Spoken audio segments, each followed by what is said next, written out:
Alright, and here in this battle, we're going to see basically the definition of perfect prep, nearly perfect prep. I would say it was as good as it was going to get, and then playing a flawless game for about 10 to 15 turns and then choking once and losing the game. That's what's going to happen here. I'm sorry for the spoilers, I'm sorry for the salt, but there's going to be a lot of it because I have not been this disappointed in a performance in a long time. So we're just going to hop into this, look into team previews. So he brought the Scolipede, Kingdra, Breloom, Ferrothorn, Tapu Koko, and the Mammoth Swine, pretty much exactly the team I expected. Outside the Kingdra, I really don't understand why he had Kingdra. It doesn't make much sense to me here. I would more have expected something like the Meloetta or maybe the Pelipper to give him an Earthquake switch in, but it is what it is. He did bring the Kingdra, but of course he really doesn't have much at all for the Clefable set. Like I already said in the team builder, like I've already known through my practice battles, this man gets 6-0'd by Cosmic Power Clefable. It's going to most likely 6-0 him here, and spoilers, it's about to, but we'll see what happens here in this game. So let's just hop on into this. My lead is always Keldeo. I think it gives me the best options overall no matter what his lead happens to be, and looking at my team, I think Mammoth Swine is just a super likely lead overall, considering I really don't have any switch-ins to it necessarily. So we're going to go ahead and hop on into this, and my man Ruby is going to issue the challenge. I do want to say right now, no disrespect intended to my opponent at all through this narration. This is just my own frustration with myself, as he is going to lead off with one Wound, which is his Mammoth Swine, and I'm going to lead off with my Keldeo here, and this is a very free Secret Sword because I am modest. I am guaranteed to take out pretty much any Mammoth Swine variant that's not super fat, and it's most likely that he's going to go hard into his Ferrothorn for early hazard, so Secret Sword was my play. A nice prediction there on my part early in the game. He does have the Choppleberry, but instead of following this up with a second Secret Sword and just potentially taking this thing out here, I want to leave this alive because this is my setup fodder for the Clefable, and essentially I can just go straight into Clefable here and start clicking the boosting moves and see if he has any response to it whatsoever. So first I'm just going to test the waters and go for a nice Cosmic Power as he sets up a Spike, which is pretty cool. Good on him. Going to set up the Cosmic Power just to see if he can do anything, maybe try to switch hard into Mammo if he happens to be banded, which would be a decent play on his end, but he's actually going to stay in and go for an Iron Head after I reveal the Cosmic Power, and that's going to do absolutely nothing. So this essentially means that I can just do it again if I so choose, as here I'm going to actually Soft Boil just to see what his response is. He does decide to go hard into Mammoth Swine, so now this will give me an opportunity to scout what his response is to this Clefable, see if he has Iron Head, see if he's banded Earthquake. We can just see what he's going to do, as I'm just going to Soft Boiled again here on this turn just to scout the damage a little bit and see what he's got. So he's going to fire off an Earthquake, so that's fine. It means he probably doesn't have the Iron Head, and it's going to do absolutely nothing to me. So we're going to be able to Soft Boil off this damage as he reveals the Life Orb, so that's good information to have. Not a surprise at all. Almost certainly has Freeze Drive for the Mega Slowbro as well. So I'm going to Soft Boiled up. Now knowing this Mammo cannot do anything to me, I can just set up another boost. Most probably a Cosmic Power. I think Cosmic Power is my play here on this turn.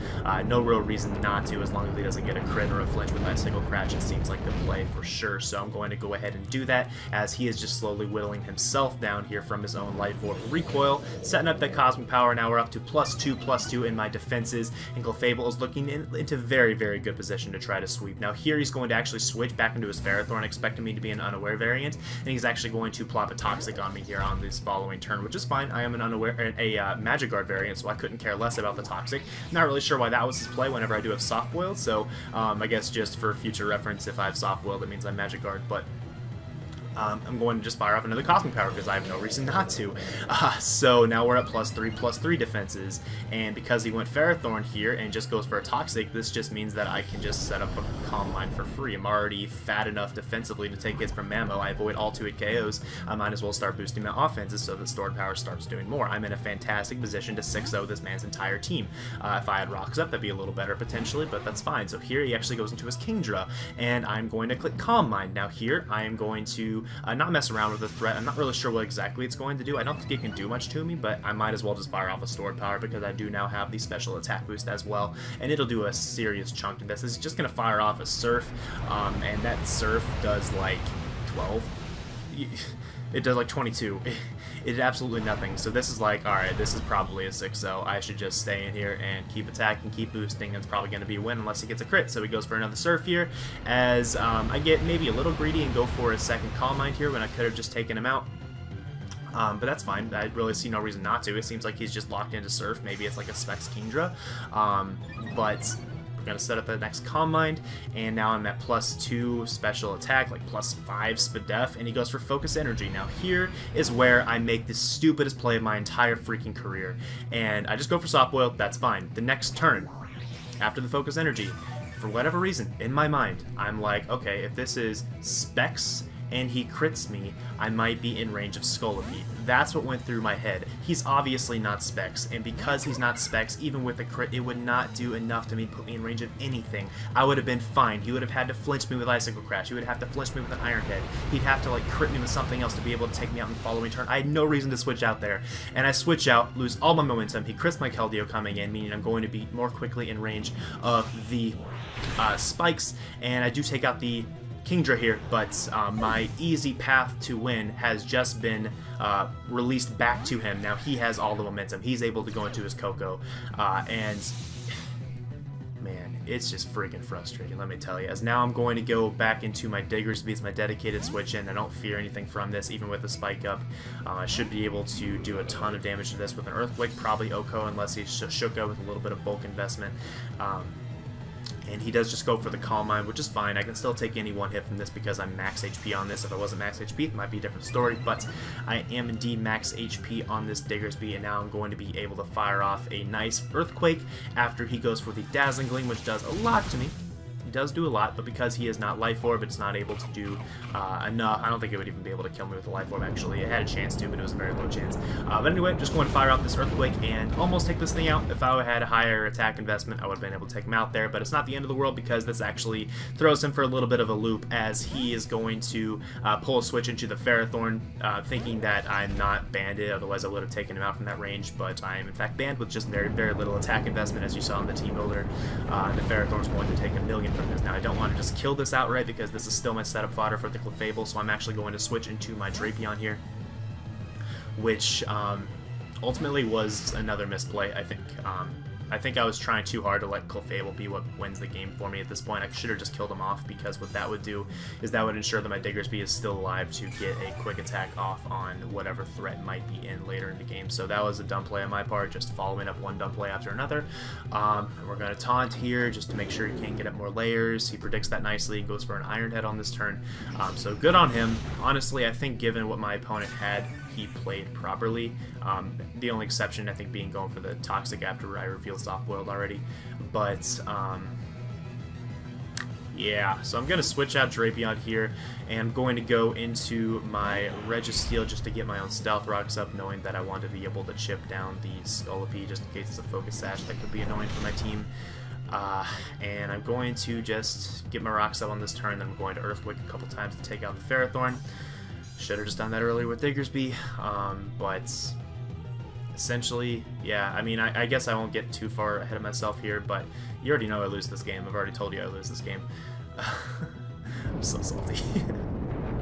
So freaking salty. Oh, man. But he's just going to go for another layer of spikes here, ensuring my Diggersby is taken out whenever I try to come back in, unless I can defog with my Decidueye at some point in the game. But what I was really hoping for here with these plays is that he would actually go into his Mammo to try to revenge me, as I do have the counter on this Registeel to be able to survive a Life Orb Earthquake pretty easily and KO that with a counter. And then I would be in a slightly better position, I feel, but that third spike really puts a dent in Diggersby's ability to revenge this Scolipede, and that's something I wasn't really thinking about whenever I allowed him to get those layers, as he's going to be able to set up some Swords Dances. I knew exactly what was happening as soon as he brought in Scolipede, so I'm not going to bother clicking counter. I'm just going for a crit here. I need a crit to prevent him from getting to a high enough health to where he can kill me through my Shuka Berry with Earthquake, as he does get up the Swords Dance, and I think he's going to go for a second one because he does need a second one to have a chance of taking me out behind Shuka Berry. So good on him, he got up that second Swords Dance. As I fire off an Earthquake again, effectively winning that 50-50, but not really, as you're going to see here on the next turn, he actually has Superpower on this monster. And because he has Superpower, that means that I die here. instead of being able to almost definitely survive a +4 Earthquake behind my Sugar Berry. He did bring the Superpower, so that's good prep on his part. He's able to bypass the Sugar Berry, which would have been my last line of defense, really, against this Scolipede, and now we lose the game. So, yep, Scolipede's going to sweep the remainder of my team, because I was a dumb and didn't just leave Clefable in and probably took like 50% from a Surf crit. Honestly, it would have been like nothing, because he was not Specs. Because I was actually a Spidef Clefable as well. You saw my investment in the team builder. I was Spidef. I only had enough defense to survive an Adamant Poison Jab from this thing with a Life Orb, and that's not honestly that much. Yep, so here I'm just hoping he doesn't have Poison Jab. Obviously he does. I'm a Clefable. He needs something to kill me. Yes, he has Poison Jab. And everything else on my team will get swept. So, I hope you enjoyed the saltiest narration in the history of my Draft League career. I decided it was probably, I don't know if it was best, but I thought you might enjoy getting to see me literally immediately after this battle happened, and just see how like upset I really am with myself about this game. Yeah, I don't think I've ever choked that hard before in a Draft League game. I don't think I ever have. There was one time in my first season in Draft League that I made a big mistake with Wobbuffet's Encore against Charizard X. I got it to +6 because of it. That was cool. But this was arguably just as bad, if not worse. This was a likely 6-0 in my favor, putting me in a fantastic position to potentially win the championship against a team that was like 5-2. Or 4-2, 5-2 in the league at the point. Yeah, 5-2. That would have put me at 5-3 with a +8 differential. That would have been right up there, maybe even second place by the end of the week. Who knows? And instead, we lose 4-0, putting me at 4-4 -2, which is bottom half of the league. So it's a difference between being second place potentially, or maybe even better, I don't know, and being bottom half of the league. So yeah, I'm freaking pissed at myself about this game. But yeah, I hope you enjoyed the saltiest narration in the history of my career, and hopefully I'll never have one that's this salty again. But I hope you at least kind of enjoyed seeing this. I don't know. Oh boy. Yeah, we'll try to bounce back next week, so apologies for the fans out there of the Toronto Star Raptors. That kind of let you down this week on that one, but the prep was pretty good, so at least I can hang my hat on the fact that if I didn't play like an absolute idiot, I think I would have won the game 6-0, so that's pretty cool. But yeah, let's just go ahead and call this here. Have a good one, guys. Peace.